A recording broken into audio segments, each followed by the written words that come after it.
Alors, ça se passe comment? Il y a le siège, donc ce qui est en gris, on voit très très mal, puisque les couleurs ne sont pas restituées. Donc ce qui est en gris foncé, si vous voulez, c'est ce qui appartient à Benetton lui-même. Et ce qui n'est pas en gris, par définition, c'est ce qui appartient à des entités externes à Benetton. Donc on a le siège en Italie, et juste à côté, on a un centre logistique. Vous allez comprendre pourquoi la logistique est extrêmement importante chez Benetton. Benetton possède en propre aussi 14 usines. Alors, pas simplement en Italie, mais on va dire des usines aussi dans le bassin méditerranéen. Ils ont développé 7 partenariats, 7 joint ventures, c'est-à-dire des entreprises conjointes, 50-50, 50% du capital pour un partenaire, 50% du capital pour l'autre. Donc 7 usines conjointes. Pourquoi ont-ils fait ça? Tout simplement parce qu'il y a des pays très intéressants du point de vue du coût du travail qui obligent réglementairement les entreprises étrangères qui veulent s'implanter de passer par ce modèle d'entreprise conjointe. Exemple, la Chine, jusqu'il y a quelques années. On ne pouvait pas aller investir tout seul en Chine en tant qu'occidental jusqu'à, je crois, 2005 ou 2006. On était obligé de passer avec un partenaire local. Donc, vous avez compris l'intérêt pour les Chinois de conserver, d'apprendre, de conserver le savoir-faire, etc. Donc, c'est pour ça qu'il y a des joint ventures. Je ne sais pas si celle-ci était chinoise, mais c'est probablement pour cela qu'ils ont fait ceci. Et puis, l'essentiel, ce sont des sous-traitants. 14 usines, 3,5 là, la moitié de 7, 17, 450 sous-traitants.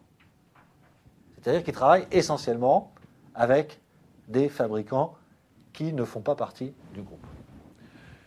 Tout ça, à l'époque, on ne parle pas encore de réseau Internet, on parle d'échange de données informatisés, le DI, qui est très antérieur au flux Internet, au flux d'informations Internet. Et donc, il y a déjà un système d'information qui fonctionne très très bien dans les années 90 entre tous ces gens-là. Remarquez que vous avez, et ça c'est très très important, vous avez 200 stylistes en freelance. Alors ces stylistes en freelance, donc qui sont référencés chez Benetton, ils proposent leur modèle.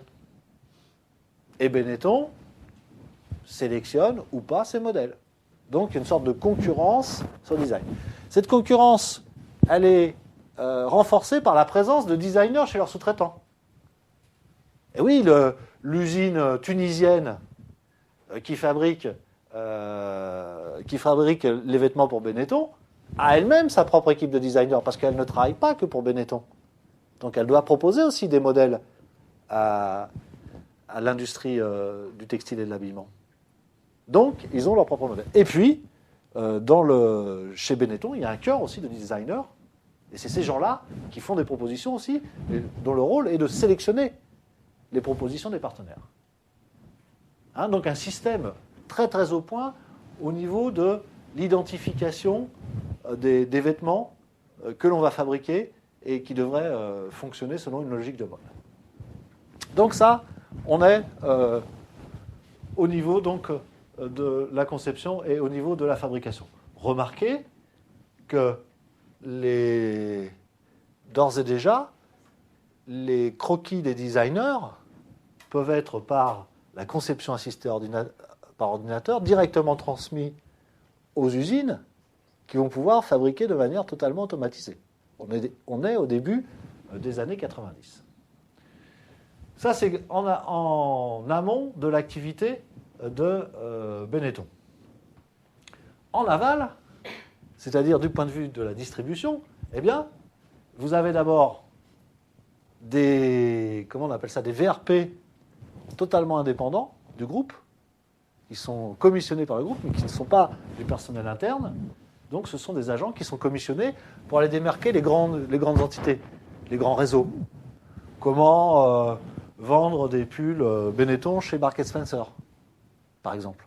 Donc il y a des négociateurs qui vont présenter la gamme de produits une fois ou deux fois par an aux acheteurs des groupes intégrés.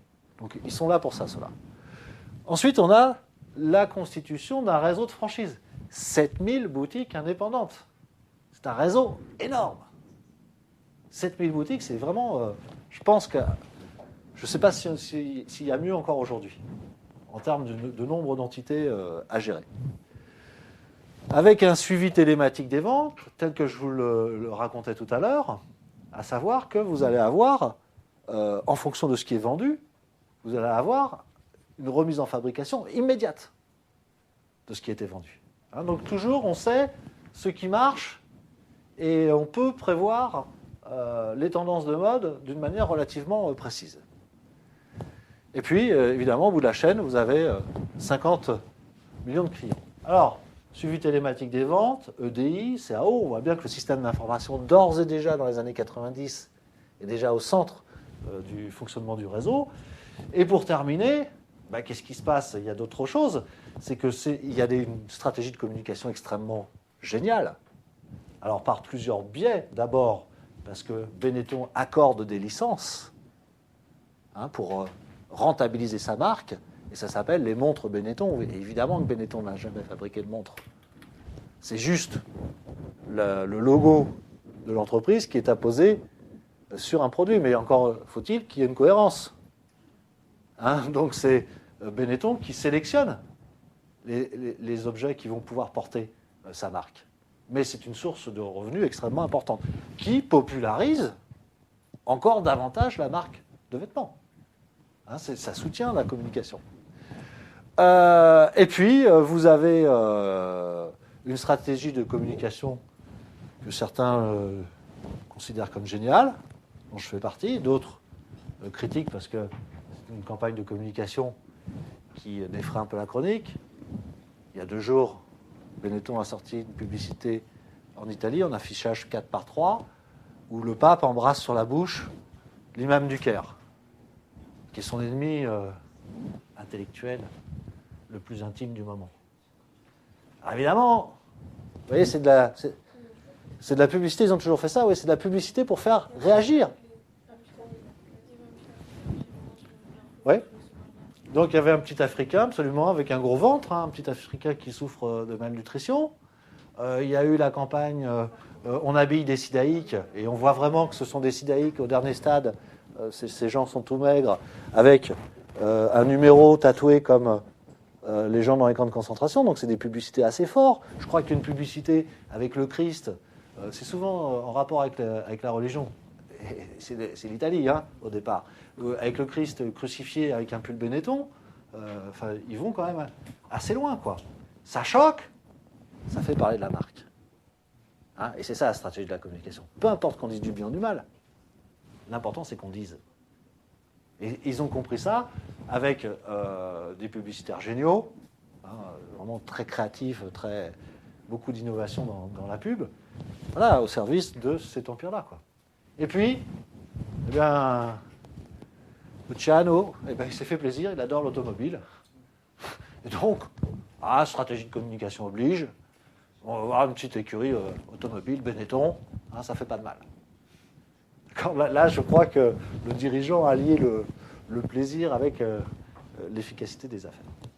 Donc voilà, concrètement, comment peut-être constituer un réseau. Et je vous dis, celui-là, c'est un prototype.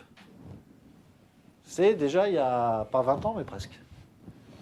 Donc très très en avance, et on comprend pourquoi ça a fonctionné. United Colors. Bien. Alors, la composition d'un réseau, c'est quoi? Donc là, on est sur le réseau externe, par contre. On n'est plus sur le réseau interne du tout. Ce que je vais vous dire ne concerne que le réseau externe. Alors, il existe toujours une firme pivot. La firme pivot, c'est celle qui prend l'initiative du réseau. Dans le cas que je viens de vous exposer, les établissements Benetton. C'est elle qui va sélectionner les partenaires et qui va animer le réseau. Et qui, éventuellement, va faire jouer la contestabilité, c'est-à-dire va sortir un maillon faible pour le remplacer par un partenaire jugé plus valant. Donc ça, c'est la firme pivot. Coordinatrice. On pourrait imaginer dans le futur, d'ailleurs, qu'il y ait des entreprises dont la seule activité, ce soit de coordonner un réseau. Parce que c'est des compétences très, très particulières. Alors, cette firme pivot, elle va s'accompagner de fournisseurs, de sous-traitants, d'équipementiers, de franchisés, hein, donc tous les types de partenaires possibles, plus des prestataires de services. Je vous parlais tout à l'heure de l'agence de communication géniale de Benetton. Là, c'est plus des fournisseurs, c'est de la prestation de services, vraiment. Et puis, on va avoir des centres de recherche et de formation, on va avoir des filiales communes, on va avoir des joint ventures, on va avoir des prises de participation, on va avoir un petit peu toutes les modalités des relations interentreprises à l'intérieur du réseau.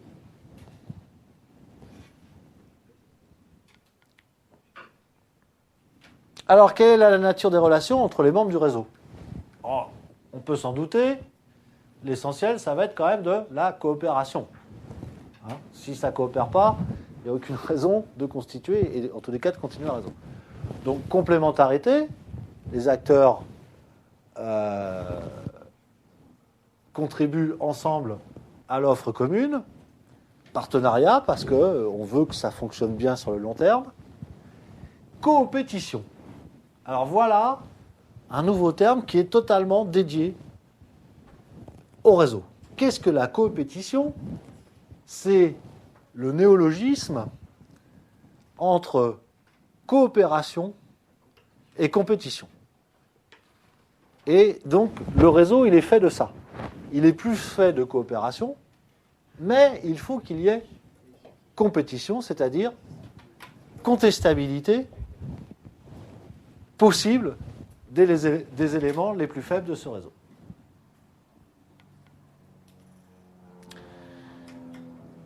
Les relations entre les membres du réseau, elles oscillent entre confiance et contestabilité.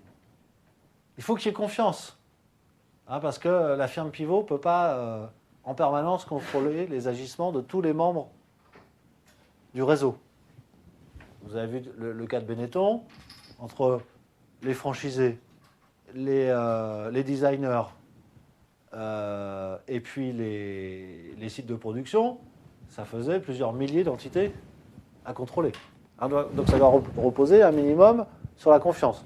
La confiance, elle ne s'impose pas, elle se fait parce que chaque membre du réseau a compris qu'il gagnait bien sa vie à être membre du réseau. Donc son intérêt est de continuer cette relation. Donc ça suppose une répartition relativement équitable des gains. Et la contestabilité, parce qu'il faut qu'on puisse sortir une entreprise qui tout d'un coup est défaillante, n'assure plus, et met en péril l'œuvre commune. Donc, entre les deux. Les relations qui sont à l'œuvre dans un réseau, ce sont des relations de type partenarial. On n'est pas concurrent, on est partenaire du même réseau parce qu'on a un intérêt commun à le faire. Et là, c'est la représentation du réseau Benetton au début des années 90, c'est-à-dire au moment où effectivement Benetton va exploser en termes d'activité et de notoriété, et précisément grâce en partie à ce type d'organisation. Alors, ce qu'il faut bien comprendre, c'est que Benetton, en gros, il y a 10 fois plus de personnes qui collaborent à l'offre Benetton que de salariés chez Benetton lui-même. Autrement dit, sur la fabrication, la distribution des produits Benetton, vous avez 90% des personnels, des gens qui ne sont pas des personnels de Benetton. C'est pour vous dire l'importance du réseau dans cette problématique. Alors Benetton, vous savez que c'est un spécialiste de l'habillement. Au départ, d'ailleurs, plus un spécialiste du pull over. D'accord ? Avec un concept marketing extrêmement fort, qui est de ne vendre que des pulls de ne vendre que des pulls dans ses magasins, et d'avoir toutes les couleurs et tous les modèles. À tel point qu'en Italie, vous aviez, à 2 rues d'intervalle, vous aviez un magasin qui faisait du bleu-vert, de pull, Benetton. Dans la rue à côté, c'était du jaune-rouge. Donc c'était hyper spécialisé. C'est un super concept marketing. C'est totalement unique. Ce concept marketing était appuyé par un concept technique important, c'est-à-dire que Benetton n'a jamais fait tricoter de la laine de couleur. Benetton fait tricoter de la laine écrue et colorise ses pulls en fonction des ventes de ces magasins. Donc vous imaginez, avec le nombre de modèles, de couleurs tels que je suis en train de décliner, qu'effectivement c'est impossible d'avoir du stock. Et donc ce processus de fabrication, capable de peindre, excusez-moi pour l'expression, le pull au dernier moment, ça permet d'être très réactif et de limiter les coûts de stockage énormes. En même temps, ce procédé devait être fiable pour que le pull Benetton, au bout de 3 lavages, n'ait pas perdu sa couleur, ce qui était exactement le cas. Troisième innovation, chez Benetton, la franchise de distribution. Ça existait déjà, surtout aux États-Unis. En Europe, sur ce type de métier qui est l'habillement, c'était une des premières enseignes, un des pionniers à faire ça. Donc d'avoir une distribution européenne et puis bientôt mondiale grâce à des franchisés.